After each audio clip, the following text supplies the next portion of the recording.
Dear student, कैसे हो बेटा।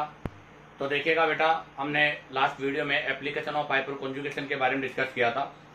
आज हम next application bond dissociation energy in homolytic system के बारे में डिस्कस कर रहे हैं। होमोलाइटिक सिस्टम का मतलब है बनने वाला प्रोडक्ट आपका फ्री रेडिकल होगा। तो यहाँ से हम फ्री रेडिकल के बारे में डिस्कस करेंगे। तो देखिएगा, इस कॉन्सेप्ट को एक्सप्लेन करने के लिए पहले मैं इसको एक एग्जाम्पल से एक्सप्लेन कर रहा हूँ। तो देखिएगा बेटा, मैंने सबसे पहले लिया है CH3CH2H, ये लिया है ए आपका। यहाँ से इस बॉन्ड का होमोलाइसिस होगा। अब इस बॉन्ड को ब्रेक करने के लिए मुझे एनर्जी देनी पड़ेगी बेटा। डेल H1 मैंने इसको एनर्जी दे दिया। यहाँ से बॉन्ड ब्रेक हो जाएगा और ब्रेक होकर यहाँ तो बनाएगा CH3CH2 plus H free radical. अब आप देखिएगा, हमारे पास यहाँ से प्रोडक्ट जो बन रहा है, अर्थात ये एक प्रकार से एंडोथर्मिक प्रोसेस है। ध्यान रखना बेटा, it is the endothermic process, जिसके लिए डेल H एंथैल्पी की वैल्यू पॉजिटिव होती है। अब हमारे पास यहाँ से जो फ्री रेडिकल बन रहा है बेटा, वो 1 डिग्री फ्री रेडिकल है। आपके पास जो फ्री रेडिकल बन रहा है बेटा, वो 1 डिग्री फ्री रेडिकल है। और 1 डिग्री फ्री रेडिकल के साथ साथ इसके ऊपर 3 अल्फा हाइड्रोजन है। अब आप बताओ, अगर 3 अल्फा हाइड्रोजन है तो आप क्या बोलोगे? Less alpha hydrogen. अगर लेस अल्फा हाइड्रोजन है बेटा तो क्या होगा? लेस स्टेबल होगा। अगर लेस स्टेबल होगा तो बेटा क्या होगा? लेस फॉर्मिड होगा, क्योंकि जो स्टेबल नहीं होते उनका फॉर्मेशन भी लेस होता है। तो यहाँ पर इसके पास अल्फा हाइड्रोजन लेस है। अगर अल्फा हाइड्रोजन लेस है तो बेटा लेस स्टेबल है, और लेस स्टेबल है तो बेटा लेस फॉर्मिड होगा। अगर ये लेस फॉर्मिड होगा तो इसको बनाने के लिए में एनर्जी की रिक्वायर्ड क्या होगी? मोर होगी। तो यहाँ से हम लिखेंगे more energy required to formation, अर्थात इसको बनाने के लिए में मोर एनर्जी की रिक्वायर्ड होती है। अब आ जाइएगा इसके अंदर सेकंड, अभी मैंने ये ए लिया है, अब मैं ले रहा हूं इसी के अंदर बी एग्जाम्पल। अब की बार मैंने ले लिया CH3 CH3 CH3 और CH। ध्यान रखना, ये आपका इथेन था और यह 1 2 3 4 ये टर्सरी ब्यूटाइल है, टर्सरी ब्यूटेन, ये ग्रुप लिया है मैंने। अब आप देखो, यहां से इस बॉन्ड का होमोलाइसिस होगा। हमेशा होमोलाइसिस मोर स्टेबल के हिसाब से होता है। यहाँ से डेल H2 होगा, ये भी वो एंडोथर्मिक प्रोसेस है, एंथैल्पी पॉजिटिव है। यहाँ से मेरे पास जो प्रोडक्ट बनेगा होमोलाइसिस के बाद, वो ये बनेगा प्लस ये, अर्थात यहाँ से 3 डिग्री फ्री रेडिकल का फॉर्मेशन हो गया। किसका फॉर्मेशन हो गया बेटा? 3 डिग्री फ्री रेडिकल का, जिसके पास टोटल 9 अल्फा हाइड्रोजन है, 3 3 3। इसका मतलब आप क्या बोलोगे? मोर अल्फा हाइड्रोजन है। अगर मोर अल्फा हाइड्रोजन है तो बेटा मोर स्टेबल देन ए, अर्थात ए के कंपेयर में ये मोर स्टेबल है। अब बताओ, अगर मोर स्टेबल है तो क्या होगा बेटा? मोर फॉर्मिड, अर्थात इसका फॉर्मेशन ज्यादा होगा। और अगर इसका फॉर्मेशन ज्यादा होगा तो लेस एनर्जी रिक्वायर्ड। तो यहां पर आप लिखोगे less energy required to formation, अर्थात इसको फॉर्मेशन करने के लिए लेस एनर्जी की रिक्वायर्ड होती है। अब आप देखो, अगर हम यहाँ से डेल H1 और डेल H2 का कंपेयर करें, अर्थात इनके ऑर्डर की बात करें, तो बेटा डेल H1 की वैल्यू ज्यादा है और डेल H2 की वैल्यू ज्यादा है, अर्थात यहाँ मोर एनर्जी की रिक्वायर्ड है, यहाँ पर लेस एनर्जी की रिक्वायर्ड है। तो डेल H1 ज्यादा हो गया, डेल H2 कम हो गया। इससे मेरे पास कंक्लूजन क्या निकला? तो बेटा यहाँ से हमारे पास जो कंक्लूजन है वो यही है कि यहाँ पर आपका लेस स्टेबल फ्री रेडिकल है या मोर स्टेबल है। अगर फ्री रेडिकल मोर स्टेबल है तो एनर्जी लेस है, अगर लेस स्टेबल फ्री रेडिकल है तो एनर्जी मोर है। इसका मतलब ये हुआ कि बॉन्ड डिसोसिएशन एनर्जी जो होती है वो इनडायरेक्टली प्रोपोर्शनल होती है किसके? स्टेबिलिटी ऑफ फ्री रेडिकल, अर्थात फ्री रेडिकल की स्टेबिलिटी के इनडायरेक्टली प्रोपोर्शनल होती है। और हमें पता है बेटा स्टेबिलिटी ऑर्डर, अगर मैं स्टेबिलिटी ऑर्डर की बात करूं फ्री रेडिकल के, तो फ्री रेडिकल की स्टेबिलिटी का ऑर्डर 3 2 1 होता है, अर्थात 3 डिग्री की सबसे ज्यादा और मिथाइल की सबसे कम होती है। तो बेटा बॉन्ड डिसोसिएशन एनर्जी की अगर मैं बात करूं तो बॉन्ड डिसोसिएशन एनर्जी का ऑर्डर उल्टा हो जाएगा, अर्थात 3 डिग्री के लिए सबसे कम होगा और मिथाइल के लिए सबसे ज्यादा होगा। अब हम यहाँ से एक कंक्लूजन और लिखते हैं। कंक्लूजन यही है कि स्टेबल फ्री रेडिकल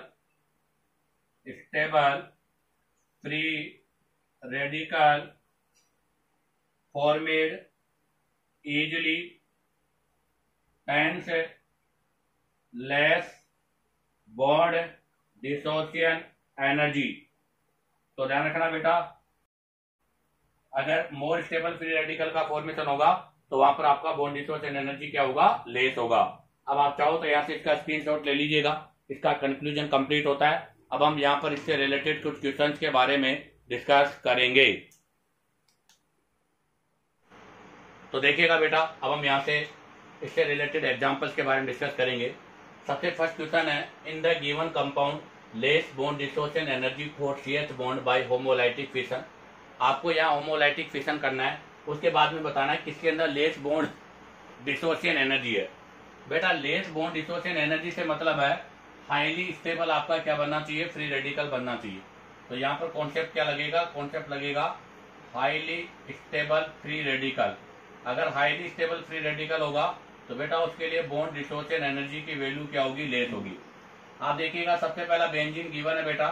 बेंजीन में से किसी भी एक हाइड्रोजन को जब हम हटाएंगे यहाँ से, तो यहाँ से हमारे पास फिनाइल फ्री रेडिकल बनेगा। और बेटा phenyl free radical are highly unstable. ये आपका हाईली अनस्टेबल है, और हाईली अनस्टेबल है तो बता इसका फॉर्मेशन पॉसिबल नहीं है। इसके लिए तो बॉन्ड डिसोसिएशन एनर्जी मोर चाहिए। सेकेंड है एन ब्यूटेन। एन ब्यूटेन ये है बेटा, आप देखो एन ब्यूटेन में 2 टाइप के कार्बन है, एक 2 डिग्री है, 3 डिग्री है। तो यहाँ से हम जो रेडिकल बनाएंगे मतलब फ्री रेडिकल, वो मोर स्टेबल वाला बनाएंगे जो कि 2 डिग्री है। तो यहाँ पर आपके पास 2 डिग्री फ्री रेडिकल बनेगा जिसको 5 अल्फा हाइड्रोजन की एडवांटेज है। नेक्स्ट है बेटा 2,2 डाइमिथाइल प्रोपेन। ये है 2,2 डाइमिथाइल प्रोपेन। बेटा इसके अंदर केवल 1 डिग्री हाइड्रोजन है, तो यहाँ पर 1 डिग्री हाइड्रोजन की होमोलाइसिस से बनेगा। तो यहाँ से हमारे पास जो फ्री रेडिकल बनेगा वो बनेगा 1 डिग्री, और 1 डिग्री जो बना है उसके पास में कोई भी अल्फा हाइड्रोजन नहीं है, नो अल्फा हाइड्रोजन। अब आता है टोलून। बेटा टोलून में देखिएगा आप, टोलून होता है CH3। यहाँ से हम होमोलाइसिस बॉन्ड के वाया यहाँ से हाइड्रोजन बॉन्ड को ब्रेक करेंगे। इस बॉन्ड के ब्रेक होने के वाया यहाँ से हमारे पास जो फ्री रेडिकल बनेगा वो बनेगा बेंजाइलिक। अर्थात हमारे पास यहाँ से बेंजाइलिक फ्री रेडिकल का फॉर्मेशन हो रहा है। और बेंजाइलिक फ्री रेडिकल बेटा हाईली स्टेबल फ्री रेडिकल है। क्यों है हाईली स्टेबल? क्योंकि बेटा यहाँ पर 5 रेजोनेटिंग स्ट्रक्चर आ रही है। इसका मतलब आपका जो डी ऑप्शन है उसके अंदर हाईली स्टेबल फ्री रेडिकल है। अब बताओ हाईली फ्री रेडिकल स्टेबल है तो क्या होगा, इजिली फॉर्मिड होगा। और बेटा अगर ये इजिली फॉर्मिड होगा तो इसके लिए बॉन्ड डिसोसिएशन एनर्जी की वैल्यू क्या होगी, लेस। तो यहाँ उसने पूछा था किसके लिए लेस बॉन्ड डिसोसिएशन एनर्जी होगी, तो इसका करेक्ट आंसर होगा डी। और सबसे हाई बॉन्ड डिसोसिएशन एनर्जी की बात करें तो बेटा सबसे हाई बॉन्ड डिसोसिएशन एनर्जी किसकी होगी, बेंजीन की। यहाँ पर हाईली बॉन्ड डिसोसिएशन एनर्जी है और डी वाले में लेस बॉन्ड डिसोसिएशन एनर्जी है। अब आ जाएगा next question number 2। Question number 2 में कह रहा है rank decrease order of bond dissociation energy BDE of the bonds indicate with an arrow. आपको यहाँ पर कुछ एरो के द्वारा, जैसे ये एरो से बॉन्ड को इंडिकेट कर रखा है, आपको यहाँ पर इनका बॉन्ड डिसोसिएशन एनर्जी का ऑर्डर बताना है। तो देखो जब मैं यहाँ से इनका बॉन्ड डिसोसिएशन एनर्जी आइडेंटिफाई करूंगा तो उससे पहले बेटा इसको फ्री रेडिकल में कन्वर्ट करना पड़ेगा। तो आप देखो यहाँ से जब HB जाएगा तो यहाँ से मेरे पास जो फ्री रेडिकल बनेगा वो ये होगा। यहाँ से जब हाइड्रोजन बनेगा तो यहाँ फ्री रेडिकल होगा, और जब यहाँ से हाइड्रोजन जाएगा तो यहाँ से फ्री रेडिकल बनेगा। अब आप देखो HA, ए वाला ए वाले से जो आपका फ्री रेडिकल बन रहा है वो 2 डिग्री फ्री रेडिकल है, जिसके पास 2 + 2 4 अल्फा हाइड्रोजन की एडवांटेज है।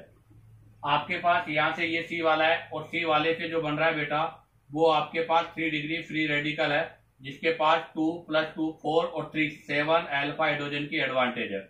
और बेटा आपके पास A से जो बन रहा है वो 1 डिग्री फ्री रेडिकल है, जिसके पास ओनली 1 अल्फा हाइड्रोजन की एडवांटेज है।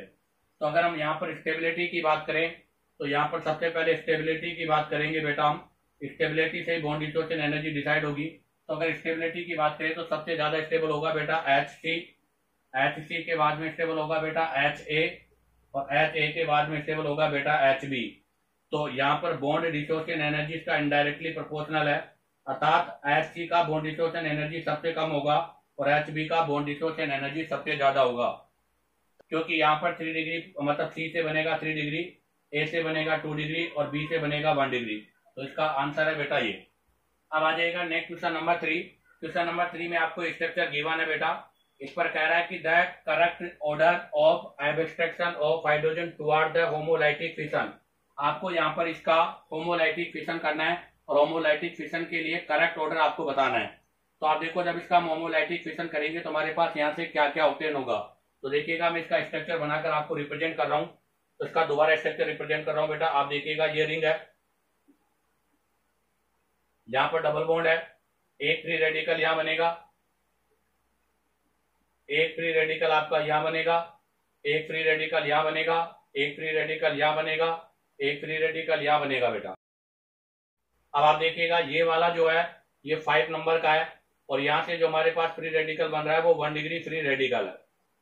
ये आपका बेटा 4 नंबर वाला है, और 4 नंबर वाला जो फ्री रेडिकल है वो आपका 3 डिग्री प्लस, यहां से देखो पाई सिग्मा, और ये आपका एलाइलिक है, और एलाइलिक होने के साथ साथ बेटा हाईली स्टेबल भी है, हाईली स्टेबल भी है और एलाइलिक भी है। उसके बाद में देखो बेटा ये वाला भी आपका एलाइलिक है, क्योंकि यहाँ से फ्री रेडिकल सिग्मा पाई, ये आपका 2 नंबर का है, 2 नंबर वाला भी एलाइलिक है, बट यहाँ पर देखो बेटा 3 डिग्री एलाइलिक है, ये आपका 2 डिग्री एलाइलिक है, और यहाँ पर भी आपके रेजोनेंस हो रहा है, यहाँ भी रेजोनेंस है। उसके बाद में बेटा ये 3 नंबर वाला है, ये 3 नंबर वाला यहाँ पर 2 डिग्री फ्री रेडिकल है, और बेटा ये वाला जो 1 नंबर वाला है ये आपका विनाइल फ्री रेडिकल है, जो सबसे लीस्ट स्टेबल है। आपको पता है विनाइल फ्री रेडिकल की स्टेबिलिटी सबसे लीस्ट होती है। तो पहले हम इनको स्टेबिलिटी के ऑर्डर में अरेंज करेंगे, उसका इनवर्स क्या हो जाएगा, बॉन्ड डिसोसिएशन एनर्जी। तो देखिएगा सबसे ज्यादा स्टेबल होगा बेटा 4 नंबर वाला, क्योंकि 3 डिग्री एलाइलिक है। उसके बाद में होगा बेटा 2 डिग्री वाला, क्योंकि 2 डिग्री एलाइलिक है। उसके बाद में बेटा 3 डिग्री वाला, ये 2 डिग्री है। उसके बाद 5 डिग्री वाला बेटा ये 1 डिग्री है, और सबसे लीस्ट में होगा बेटा 1 वाला। तो 4 वाला क्यों हो रहा है, क्योंकि ये 3 डिग्री है और ये 2 डिग्री है, और ये दोनों एलाइलिक है, इसलिए इनकी स्टेबिलिटी है। 3 वाले के अंदर क्या कॉन्सेप्ट लगेगा, 2 डिग्री फ्री रेडिकल है, 5 वाले में 1 डिग्री है, और लास्ट वाला यहाँ पर किसकी काम कर रहा है बेटा, विनाइलिक का, अर्थात sp2 कार्बन पर फ्री रेडिकल है, जो लीस्ट स्टेबल है। अगर इनके स्टेबिलिटी का ऑर्डर यह है तो बेटा इनके अंदर बॉन्ड डिसोसिएशन एनर्जी का ऑर्डर इसका इनवर्स हो जाएगा, अर्थात सबसे ज्यादा किसकी होगी बेटा 1 वाले की, और सबसे कम किसकी होगी बेटा 4 वाले की। इसने यहाँ पर करेक्ट ऑर्डर ऑफ एब्स्ट्रैक्शन पूछा है, तो सबसे लेस्ट किसके अंदर होगी, तो स्टेबिलिटी चेक कर लो आप। तो हम यहाँ पर स्टेबिलिटी चेक करेंगे, तो बेटा 4 2 5 4 2 3 5 1, तो बेटा इसका सी आंसर आपका राइट है। अब आप चाहो तो यहाँ से इसका स्क्रीनशॉट ले लीजिएगा। अब हम यहाँ से बॉन्ड एनर्जी के बारे में डिस्कस करेंगे। तो देखिएगा बेटा अब हम डिस्कस करेंगे यहाँ से next application of hyper conjugation, जिसके अंदर आपका bond energy of CH bond. बेटा इनका कॉन्सेप्ट दोनों का सेम ही है। अभी हमने डिस्कस किया था बॉन्ड डिसोसिएशन एनर्जी, और अब हम डिस्कस कर रहे हैं bond energy of CH bond. बेटा दोनों में कॉन्सेप्ट एक ही लगेगा, दोनों के कॉन्सेप्ट में कोई भी डिफरेंस नहीं है। हालांकि मैं इसका थोड़ा सा कॉन्सेप्ट आपको एक्सप्लेन कर देता हूं, फिर आगे हम इससे रिलेटेड कुछ एग्जांपल्स के बारे में डिस्कस करेंगे। तो कॉन्सेप्ट वही रहेगा, पहले की तरह सिमिलर है। जैसे मान लीजिएगा मैंने 3H3 3H2H ये लिया है, जहां पर आपका ये आपका जो है जहां से ये बॉन्ड ब्रेक होगा CH बॉन्ड, अगर इस बॉन्ड के ब्रेक होने से मेरे पास यहाँ से CH3 CH2 ये बनेगा, अर्थात 1 डिग्री फ्री रेडिकल बन रहा है। और आपको पता है 1 डिग्री फ्री रेडिकल में ओनली 3 अल्फा हाइड्रोजन है, और इसके रेस्पेक्ट में मैं अब यहाँ से इसके रेस्पेक्ट में बेटा अब मैं यहाँ से 3 डिग्री ले रहा हूँ, ये मैंने बना दिया। अब यहाँ से वही CH बॉन्ड का ब्रेक करेंगे, ये आपका A है, ये आपका B है, यहाँ से बॉन्ड ब्रेक होगा बेटा, ये बॉन्ड ब्रेक होगा, तो यहाँ से मेरे पास जो फ्री रेडिकल बनेगा वो फ्री रेडिकल ये बनेगा, अर्थात 3 डिग्री फ्री रेडिकल बनेगा, जिसके पास 9 अल्फा हाइड्रोजन है। इसका मतलब क्या हुआ कि ये आपका लीस्ट स्टेबल है। अगर ये लीस्ट स्टेबल है तो नॉट फॉर्मेट, ये नहीं बनेगा बेटा, और अगर ये फॉर्मेट नहीं होगा तो CH बॉन्ड को तोड़ने के लिए एनर्जी चाहिए, मोर चाहिए, इसलिए more energy to break CH bond, अर्थात CH बॉन्ड को ब्रेक करने के लिए मोर एनर्जी चाहिए। जबकि नीचे वाले में बात करें तो बेटा नीचे वाला क्या है, यहाँ पे मोर स्टेबल है। आप बताओ अगर ये मोर स्टेबल है तो क्या होगा बेटा, इजिली फॉर्मेट होगा। अब बताओ अगर ये इजिली फॉर्मेट होगा तो यहाँ पर हमें क्या चाहिए, less energy to break CH bond, अर्थात CH बॉन्ड को ब्रेक करने के लिए एनर्जी चाहिए। तो यहाँ पर भी वही कॉन्सेप्ट लगेगा जो पहले था। क्या कॉन्सेप्ट है वो देखिएगा। अगर मैं बात करूं bond energy of CH bond, अगर CH बॉन्ड की बॉन्ड एनर्जी की बात करूं तो 1 अपॉन स्टेबिलिटी आएगा, अर्थात 1 स्टेबिलिटी ऑफ फ्री रेडिकल होगा, अर्थात जो फ्री रेडिकल मोर स्टेबल होगा उसके लिए बॉन्ड एनर्जी लेस होगी, और जो लीस्ट स्टेबल होगा उसके लिए बॉन्ड एनर्जी मोर होगी। तो कहने का मतलब यहाँ पर यह होगा कि हमारे पास अगर मोर स्टेबल फ्री रेडिकल बनेगा तो उसका फॉर्मेशन क्या होगा बेटा, इजीली होगा। तो बेटा वो इजीली फॉर्मिड होगा, और आपको पता है अगर इजीली फॉर्मिड होगा तो लेस बॉन्ड एनर्जी रिक्वायर्ड, अर्थात वहां पर लेस बॉन्ड एनर्जी की रिक्वायर्ड होगी। अब आ जाएगा, यहां से हम क्वेश्चन करते हैं पहला। इसमें फर्स्ट क्वेश्चन है बेटा, what is the bond energy of CH bond homolytic fission, अर्थात इसका होमोलाइटिक फिशन करना है, और होमोलाइटिक फिशन करने के बाद यहाँ से जो कॉलम है उसके अकॉर्डिंग हमें एनर्जी को सेट करना है। तो देखिएगा मैं यहाँ से इसका होमोलाइटिक फिशन कर रहा हूँ, तो देखो इसका होमोलाइटिक फिशन में यहाँ पर बताता हूँ।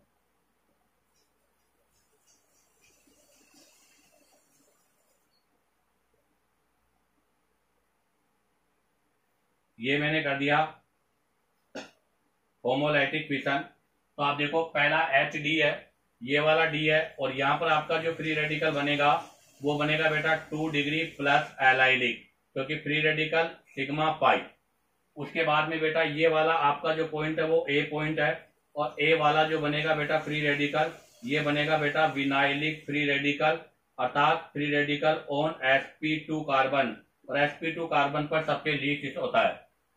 उसके बाद में ये HC वाला है बेटा, और C वाला जो बनेगा वो ओनली बनेगा 2 डिग्री फ्री रेडिकल। उसके बाद में बात आती है बेटा, यहां से बनेगा एक फ्री रेडिकल आपका D वाला, और D वाला जो फ्री रेडिकल बनेगा वो बनेगा बेटा 3 डिग्री फ्री रेडिकल, तो यहाँ पर 3 डिग्री बनेगा। अब मुझे एक बात बताओ, इनके स्टेबिलिटी का ऑर्डर क्या होता है। तो अगर इनके स्टेबिलिटी की बात करें फ्री रेडिकल में, तो फ्री रेडिकल में सबसे ज्यादा स्टेबल होता है पहला बेंजाइलिक, बेंजाइलिक के बाद में होता है बेटा एलाइलिक, एलाइलिक के बाद में बेटा होता है कौन सा 3 डिग्री, 3 डिग्री के बाद में 2 डिग्री, 2 डिग्री के बाद में 1 डिग्री, और 1 डिग्री के बाद में सबसे लीस्ट होता है बेटा कौन सा विनाइलिक। तो अगर मैं यहाँ पर स्टेबिलिटी की बात करूं तो सबसे ज्यादा स्टेबल होगा कौन सा बेटा, D वाला, अर्थात HD की स्टेबिलिटी सबसे ज्यादा है, क्योंकि वो बेंजाइलिक नहीं एलाइलिक है। तो सबसे पहले आपके HD आएगा जो एलाइलिक है। उसके बाद में यहाँ से 3 डिग्री वाला कौन सा, सॉरी ये B है बेटा, D नहीं है, मिस्टेक कर दिया मैंने। उसके बाद में आपके पास कौन सा आएगा, HB वाला आएगा जो 3 डिग्री है। उसके बाद में बेटा आपके पास HC वाला आएगा जो कि 2 डिग्री है, और सबके लास्ट में बेटा आपके पास HA वाला आएगा जो विनाइलिक है। अब आप देखो इनकी स्टेबिलिटी का ऑर्डर यह है, तो यहाँ पर बॉन्ड डिसोसिएशन एनर्जी अर्थात बॉन्ड एनर्जी का इनवर्सली प्रोपोर्शनल हो जाएगा। तो यहाँ से मैं बॉन्ड एनर्जी का ऑर्डर लिख रहा हूँ। तो मुझे बताओ बॉन्ड अगर एनर्जी की बात करूं तो बॉन्ड एनर्जी सबसे ज्यादा किसकी होगी, तो बेटा HA वाले की बॉन्ड एनर्जी सबसे ज्यादा है। उसके बाद में बेटा किसकी बॉन्ड एनर्जी है, HC वाले की। उसके बाद में बेटा किसकी होगी, HB की, और सबसे कम किसकी होगी बेटा, HD की, अर्थात HD की बॉन्ड एनर्जी सबसे कम है और HA वाले की बॉन्ड एनर्जी सबसे मैक्सिमम है। अब इसको मैच करना है, तो बताओ इनमें सबसे बड़ी वैल्यू कौन सी है, 100। तो HA की वैल्यू क्या होगी बेटा 100, HC की वैल्यू क्या होगी बेटा 50, HB की वैल्यू क्या होगी बेटा 30, और HD की वैल्यू क्या होगी बेटा 20। तो अगर इनको मैच करेंगे तो इनका मैच क्या होगा, तो देखो बेटा A वाला जो है उसकी वैल्यू, तो देखो A वाले की वैल्यू क्या आ रही है 100, 100 का मतलब हो गया Q। उसके बाद में B, बताओ B वाले की वैल्यू क्या आ रही है 30, 30 का मतलब क्या हो गया बेटा R। बताओ C वाले की वैल्यू, तो C वाले की वैल्यू 50, 50 का मतलब क्या हो गया बेटा S। अब आ जाएगा D वाले की वैल्यू 20, 20 का मतलब क्या हो गया बेटा P। तो यहाँ पर आपका करेक्ट मैच होगा AQ BR CS और DP। अब आ जाएगा next question number 2। Question number 2 में आ रहा है बेटा arrange the bond energy of CH bond indicated by alpha beta gamma. इसको अल्फा बीटा गामा से इंडिकेटेड किया गया है। यहाँ पर इनको बॉन्ड एनर्जी का ऑर्डर लिखना है, तो बेटा इसको हम पहले फ्री रेडिकल में कन्वर्ट करेंगे। तो यहाँ से इसको फ्री रेडिकल में मैं कन्वर्ट कर देता हूँ। तो जरा आप देखिएगा इसको फ्री रेडिकल में कन्वर्ट करने पर क्या बनेगा। यहाँ पर बनेगा फ्री रेडिकल जो कि आपके पास क्या हो गया बेटा, विनाइलिक हो गया, अर्थात sp2 कार्बन पर है जो सबसे लीस्ट स्टेबल है। उसके बाद में बेटा एक फ्री रेडिकल यहाँ बनेगा आपका, और ये वाला जो फ्री रेडिकल बनेगा यहाँ वाला जिसको हम अल्फा बोल रहे हैं, ये वाला आपका बीटा है। तो ये वाला तो कौन सा है बेटा, विनाइलिक वाला जो है वो तो कौन सा है, बीटा है। और यहाँ पर जो अल्फा वाला है ये आपका एलाइलिक हो गया, और एलाइलिक फ्री रेडिकल के मतलब हो गया रेजोनेंस हाईली स्टेबल हो गया बेटा, क्योंकि आप देखो यहाँ से फ्री रेडिकल सिग्मा पाई आ रहा है। और बेटा यहाँ पर जो फ्री रेडिकल बनेगा आपका जो कि गामा है, ये गामा वाला हो गया बेटा आपका 2 डिग्री एल्काइल फ्री रेडिकल। तो ये आपका एल्काइल 2 डिग्री फ्री रेडिकल हो गया। तो बताओ इनके अंदर स्टेबिलिटी का ऑर्डर क्या होगा। तो पहले स्टेबिलिटी का ऑर्डर लिखेंगे बेटा। तो हमें पता है बेटा सबसे ज्यादा स्टेबिलिटी किसकी होती है, एलाइली की, अर्थात गामा बीटा अल्फा वाले की। अल्फा वाले की स्टेबिलिटी सबसे ज्यादा है। उसके बाद में बेटा गामा वाले की है, क्योंकि ये गामा वाला 2 डिग्री है। और गामा के बाद में बेटा स्टेबिलिटी किसकी आएगी, बीटा की। अगर इनकी स्टेबिलिटी का ऑर्डर ये है तो बताओ इनकी bond energy of CH bond का ऑर्डर क्या हो जाएगा, इसका इन्वर्स हो जाएगा बेटा, अर्थात बीटा की सबसे ज्यादा हो जाएगी और अल्फा की सबसे कम हो जाएगी। इसी के साथ आपका ये bond energy of CH bond का कॉन्सेप्ट भी कंप्लीट होता है। तो ध्यान दे बेटा, दोनों कॉन्सेप्ट बॉन्ड डिसोसिएशन एनर्जी और बॉन्ड एनर्जी ऑफ CH दोनों सिमिलर है। दोनों में ही हमेशा आपकी जो एनर्जी है वो स्टेबिलिटी ऑफ फ्री रेडिकल के इनडायरेक्टली प्रोपोर्शनल होगी। अब आप चाहो तो यहाँ से इसका स्क्रीनशॉट ले लीजिएगा। और अगर बेटा आपको वीडियो पसंद आया हो तो वीडियो को लाइक, सब्सक्राइब और शेयर करो, ताकि आप लोगों के पास न्यू नोटिफिकेशन आता रहे।